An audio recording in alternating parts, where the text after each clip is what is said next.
you, Radhya. Bismillahirrahmanirrahim. Assalamu alaikum.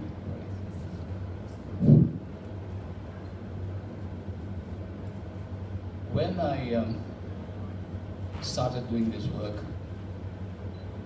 I had the feeling that I was starting to swim against the tide. Now, on 40 years later, I have been joined by a host of other people and organizations splashing and spluttering their way, fighting the tide.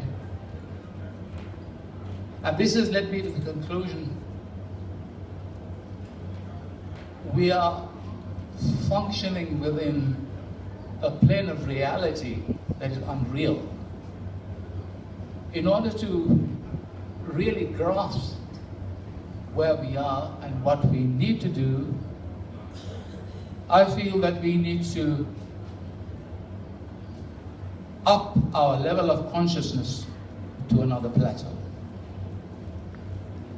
Why I say this is because we're existentially trapped in a linear process, whereas the reality of existence is cyclical. That is the way creation is. It is cyclical. The sun and the moon and the orbits, where the planets orbit around the sun, the seasons, the days and the nights, it's cyclical. But the process we are engaged in, the civilizational construct that we are engaged in, is linear. It's linear, it's about growth, growth, growth, and growth. Nobody wants to do any difference. If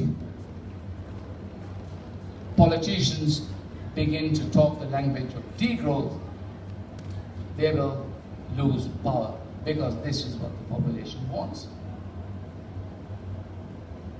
Can I ask the audience here to tell me how many of you, if push comes to shove, would accept austerity as one of the reasons for getting back to an optimum level of functioning?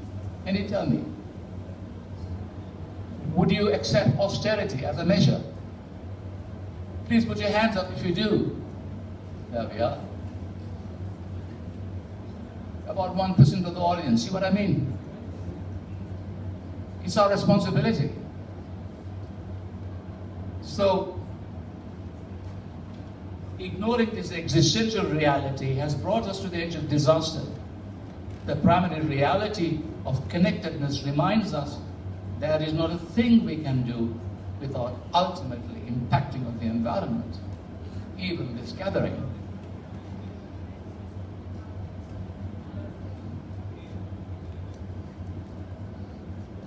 The established major traditions survive today mainly in their private ritualized forms, and traditional societies and indigenous cultures have been sucked into the global economic vortex.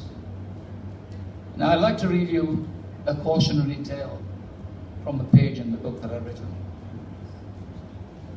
Yes, please, please. One of the things that we have done as part of the work of the foundation is to put together a teaching resource based on the Quran, working in various parts of the world. And one of our visits post-tsunami in Indonesia was to go to a small town in South Sumatra. And there my colleagues, for recreational reasons, having a break, we walked into the local rainforest reservation. One of the reasons was to taste the durian fruit. Who knows about durian? It's a fruit with a, politely put, a pungent smell. So as we were spilling our way into this forest, we were accosted by a young man who had the right implements to cut this fruit open, and he courteously asked us to come to his hut, and we started talking. And here's the conversation. We'll call this young man Ali. Are my Indonesian colleagues here? No, they're at another place. Okay. Right. Here it is. Now, Ali was this young man who was cutting this fruit open. I was with a team of academics, and one of them was a professor from Medan University in Sumatra, and he translated this conversation for me. Ali, I asked him what he was doing, and he said to me, I'm going to the university in Medan. This surprised all of us. A young man cutting this fruit open in the middle of a rainforest. Me, what will you be studying? Forestry, he said. Me, but you grew up in the forest and knew all about it. Ali, I went to the local school in Panyabugan. I need to know more about the forest. Me, but your father protected the forest and he had no university degree, and so did his father and so on. Couldn't you learn from the old ways and the old wisdom? Ali, I can, but I need to have more scientific knowledge, and there is also illegal logging. Me, but you can't stop illegal logging with science or a university degree. Illegal logging is about greed and irresponsibility. Will the university teach you how to deal with this? Ali, no, but as a graduate, I will have more authority and I will encourage the development of this area. If people are better off, they will not need to work for illegal loggers. Me, but your father and the village elders had authority and there was no illegal logging in this area.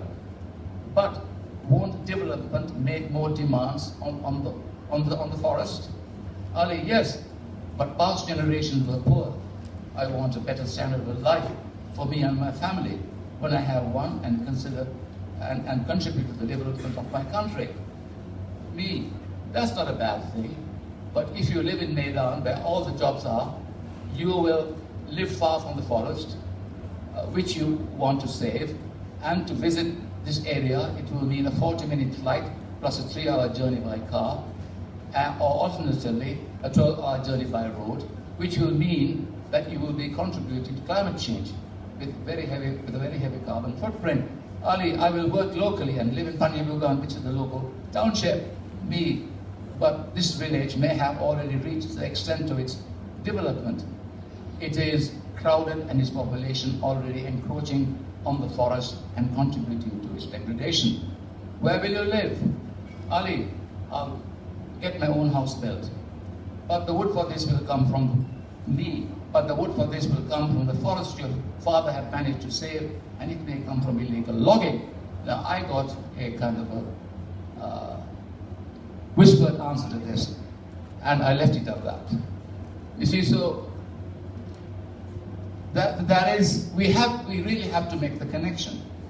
So what I got from that was that we are really in a feedback loop, and the feedback. A negative feedback loop, which means, which consists of three parameters, which is education, consumerism, and growth.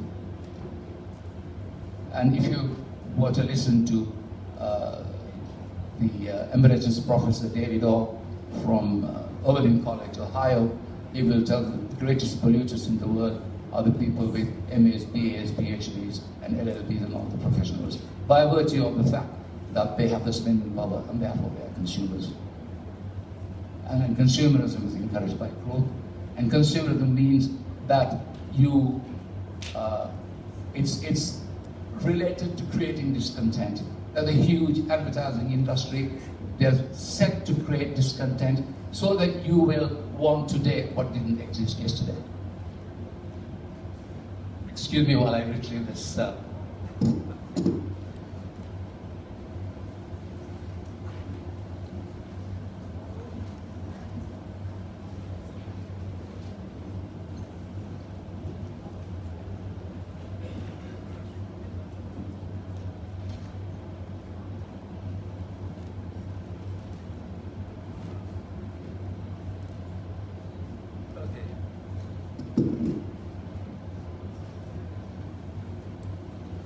And here's the thing.